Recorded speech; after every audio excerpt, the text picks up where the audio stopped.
ကျွန်တော်အခုပြောမဲ့အချက်တွေကလူ100မှာ1ယောက်လောက်ပဲတည်တဲ့အချက်မျိုး ChatGPT ကိုတော်တော်များများကစာအမေးဖြေလောက်ဖို့လောက်ပဲကိုတိချင်တာလေးတွေတွားမေးဖို့လောက်ပဲလုပ်နေကြတယ် ChatGPT ကလည်းအခုနောက်ပိုင်းမြန်မာစာတွေမှန်လာတဲ့အတွက်ကြောင့်မို့တွားမေးရတာအဆင်ပြေတယ် Google ထက်ပို့ပြီးတော့အဆင်ပြေလာတဲ့အပိုင်းတွေလည်းရှိတယ်ဒါပေမဲ့လူအ ਨੇ စုကပဲ ChatGPT ကိုအလုပ်တွေခိုင်းနေကြတယ်အဲ့တော့ကျွန်တော်ဒီဗီဒီယိုမှာ ChatGPT ကိုကိုယ့်ရဲ့ကိုယ်ပိုင် application ဘယ်လိုရေးခိုင်းမလဲဆိုတာကိုပြောပြပေးမယ်ပုံမှန်ဆိုရင်ကျွန်တော်တို့က software တစ်ခုခုကိုဝယ်ပြီးတော့အသုံးပြုပြီးဆိုရင်တစ်လောက်ကို$5 $6 $10 လောက်ထိပေးရတယ်ဒီထက်များတာတွေလည်းရှိတယ်ကျွန်တော်တို့$100 $100 $200ဒီလောက်ထိပေးရတာမျိုးတွေလည်းရှိတယ်အဲ့တော့ကျွန်တော်ဒီဗီဒီယိုမှာကိုယ်ပိုင် application ပေါ့နော်တခါတည်းမြတ်တာရက်ခံချင်တာကဒီအခုကျွန်တော်ပြမဲ့ application ကအရန်ကိုကြီးကျယ်ခမ်းနားတဲ့ application မျိုးမဟုတ်ဘူးကျွန်တော်မျက်စိထဲမှာပေါ်လာတဲ့ Facebook တို့ YouTube တို့ဒီလိုမျိုး application တွေဆိုတာခါကြတော့ coding ရေးရုံနဲ့မကောက် program ရေးရုံနဲ့မကတော့ဘဲနဲ့သူ့ရဲ့ infrastructure မှာလိုအပ်ချက်တွေအများကြီးရှိနိုင်တယ်အဲ့တော့ကျွန်တော်အခုပြောပြမှာကကိုယ့်ရဲ့ local computer ထဲမှာပဲကျွန်တော်တို့ရဲ့ဒီလိုအပ်ချက်တချို့တစ်စိတ်တစ်ပိုင်းတွေကို software ရေးပြီးတော့အသုံးချတတ်အောင်တင်ပေးမှာဖြစ်တယ်ပေါ့နော်အဲ့တော့ဒီမှာကျွန်တော်ကြည့်လိုက်မယ်ဆိုရင်ဒီ mind mapping ခေါ်တဲ့ software တစ်ခုရှိတယ်အထူးသဖြင့်ကျွန်တော်လိုမျိုးစာတင်နေတဲ့ဒုတိယပေါ့နော် online ကနေပြီးတော့ကျွန်တော် knowledge sharing တွေလုပ်တယ်ပြီးတော့စာတွေတင်နေတယ်စာတွေလေ့လာနေတယ်ဒီလိုမျိုးလုပ်ပြီးဆိုရင်တော့ကျွန်တော်တို့ mind mapping ဆိုတာလိုတယ်အဲ့တော့ mind mapping ဆိုတာဘာလဲဆိုတော့ဒီမှာပုံမှန်များတဲ့အတိုင်းပဲကျွန်တော် center မှာဒီလိုမျိုးစာရေးမယ်ပြီးတော့ branch လေးတွေခွဲရမယ်သူရဲ့ sub topic တွေရှိမယ်ပေါ့နော်ခေါင်းစဉ်အသေးစားလေးတွေရှိမယ်ပြီးတော့အဲ့ဒါအောင်မှာမှတ်ရမယ့်အချက်လေးတွေရှိတယ်စာတင်နေတဲ့ဆရာတော်တော်များများကဒီဟာကိုသိတယ်စာလေ့လာနေတဲ့အကြောင်းသားတော်တော်များများကလည်းဒါကိုသိတယ်ပေါ့နော်အဲ့တော့ဒီလိုမျိုး software တစ်ခုကိုကျွန်တော်တို့က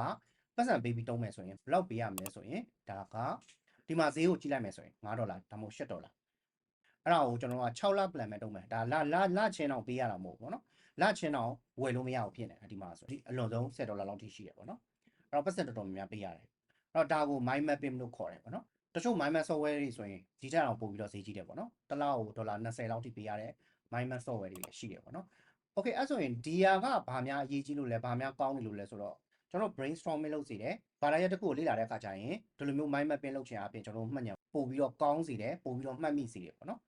okay အဲ့ဆိုရင်ဒီ software ကိုရောကျွန်တော်တို့ကွန်ပျူတာထဲမှာရော ChatGPT နဲ့ရေးခိုင်းလို့မရဘူးလားဆိုတော့ရတယ်ကျွန်တော်ကိုယ်တိုင်ပဲဒါဒီမနေ့မှာရေးလိုက်တာမကြဘူးချက်ချင်းရလာတာပေါ့နော်ပြောပြထားချင်တာလဲထပ်ရှိတယ်ပေါ့နော် AI နဲ့အမြဲတမ်း application တွေအကုန်လုံးရေးခိုင်းလို့ရမယ်လို့တော့မျှော်လင့်လို့မရခုနကတော့လိုမျိုး Facebook တို့ YouTube တို့လိုမျိုးဒီ infrastructure တွေအများကြီးလိုအပ်တဲ့ application တွေဆိုရင်တော့လွယ်လွယ်ကူကူနဲ့ရမှာမဟုတ်ဘူးဒါပေမဲ့အခုလိုမျိုး mind map ပေါ့နော် mind map ဆိုရင်လားကျွန်တော်တို့ကွန်ပျူတာထဲမှာပဲအသုံးပြုလို့ရတာဆိုတော့ကိုယ့်ရဲ့ကွန်ပျူတာထဲမှာပဲ online ပေါ်မတင်ဘဲနဲ့ကိုယ့်ရဲ့ကွန်ပျူတာထဲမှာပဲပတ်စံပေးစရာမလိုဘဲနဲ့အသုံးပြုလို့ရအောင်လုပ်တာပေါ့နော်ရွှေဝေးပြောနေတော့ကျွန်တော်ဘယ်လိုလုပ်လိုက်လဲဆိုတော့ဒီ mind master ဆိုတဲ့ mind map ကိုအရင်ဆုံးလေ့လာလိုက်တယ်ပေါ့နော် ChatGPT အသုံးပြုနည်းကိုလည်းကျွန်တော်ဒါဗီဒီယိုတွေတင်ထားပေးတာရှိတယ်နော်ဒီ ChatGPT work လို့ခေါ်တဲ့ဒါအသုံးပြုနည်းပေါ့နော်အကောင်ဗီဒီယိုတင်ထားပေးတာရှိတယ်အဲ့တော့အဲ့ထဲမှာကျွန်တော်တွားပြီးတော့ပြောလိုက်တယ်ဒီ mind master mind map ကိုတွားပြီးတော့လေ့လာလိုက်ပေါ့နော်သူရဲ့ link လေးကိုပြောလိုက်တယ်ပြီးရင်သူရဲ့ screen share လေးကိုလည်းပြပေးလိုက်တယ်ပေါ့နော်အဲ့နဲ့ AI ကနေပြီးတော့တွားပြီးတော့10မိနစ်လောက်ကြာတယ်ပေါ့နော်တွားလေ့လာတယ်အဲ့တော့ ChatGPT လေ့လာပြီးတော့သူကပြန်ပြောလိုက်တယ်ပေါ့နော်တစ်ခုချင်းစီကိုသူကအကုန်လုံး detail လိုက်လေ့လာတယ်အဲ့တော့ ChatGPT ရဲ့ကောင်းတဲ့အချက်ပေါ့နော်ဒီ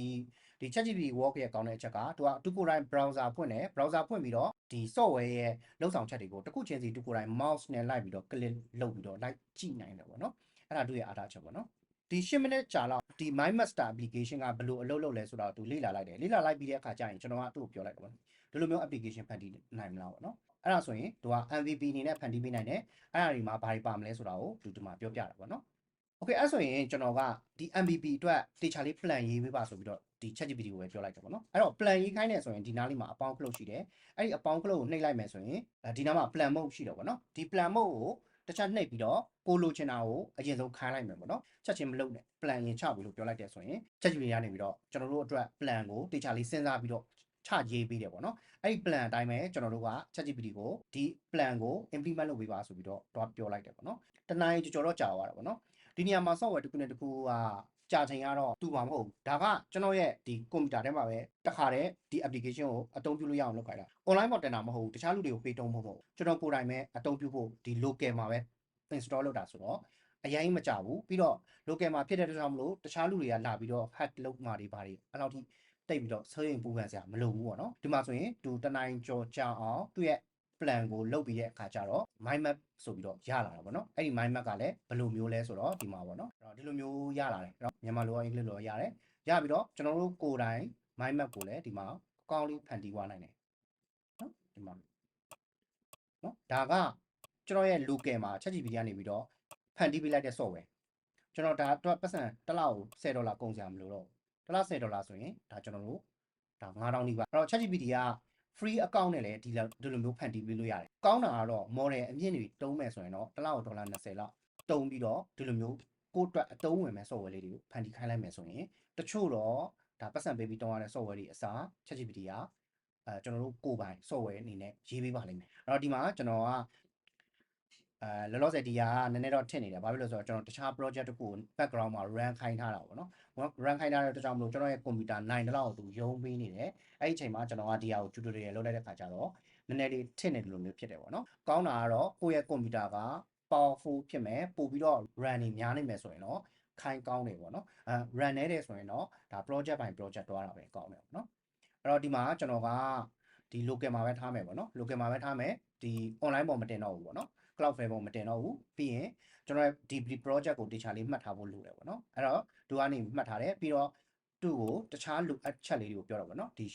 shortcut link လေးကို desktop ပေါ်တင်ထားဖို့ဆိုတော့ shortcut link လေးကျွန်တော်နောက်ပိုင်းလိုအပ်လို့တုံးတဲ့ခါကျရင် link လေးကို click လိုက်ရတာနဲ့ဒီ software ကပေါ်လာပြီပေါ့နော်ဒီ software ကိုကျွန်တော် direct တုံးလို့ရပါပြီပေါ့နော်ပြီးတော့ကျွန်တော်တို့ကို speed ကနေနေတဲ့အတွက်ကြောင့်မလို့မြန်မာလိုပဲ speed performance လေးညံအောင်လုပ်ပေးပေါ့နော်ဒီလိုပဲပြောလိုက်တဲ့အတွက်ကြောင့်မလို့နောက်ဆုံးသူပဲလုပ်ပေးသွားတာပေါ့နော်ဘာမှခက်ခဲကြီးတော့မဟုတ်ပေမဲ့ဒါလူတော်တော်များများတေချာလေးမတိကြဘူးအဲ့တော့ဒီလိုမျိုးကျွန်တော်တို့ ChatGPT ကိုလည်းအကောင်းအတုံးပြုလို့ရပါတယ်ကျွန်တော်တို့ဒါစီးပွားရေးအတွက်ပဲဖြစ်ဖြစ် professional တွေအတွက်ပဲဖြစ်ဖြစ်ဒီ mind mapping အတွက်လိုလာတဲ့အခါကျရင် ChatGPT ကိုခိုင်းလိုက်တဲ့အခါကျရင်ဒါတစ်နိုင်ခွဲလောက်ပဲကြာပါတယ် software ခါလည်းထပ်ပေးစရာမလိုတော့ပဲနဲ့ ChatGPT ကိုကျွန်တော်တို့ local computer ထဲမှာအမြဲတမ်းအသုံးပြုလို့ရသွားတာပေါ့နော်အဲ့ဒါကိုမှလိုအပ်လို့ထပ်ပြီးတော့ feature လေးတွေထပ်ထည့်ချင်တယ်ဒါမှမဟုတ်လည်းတခြား performance လေးတွေ upgrade လုပ်ချင်တယ်ဆိုရင်ကျွန်တော်တို့ ChatGPT ကိုဒီထဲကနေပြီးတော့တွားမိလိုက်ရုံပဲ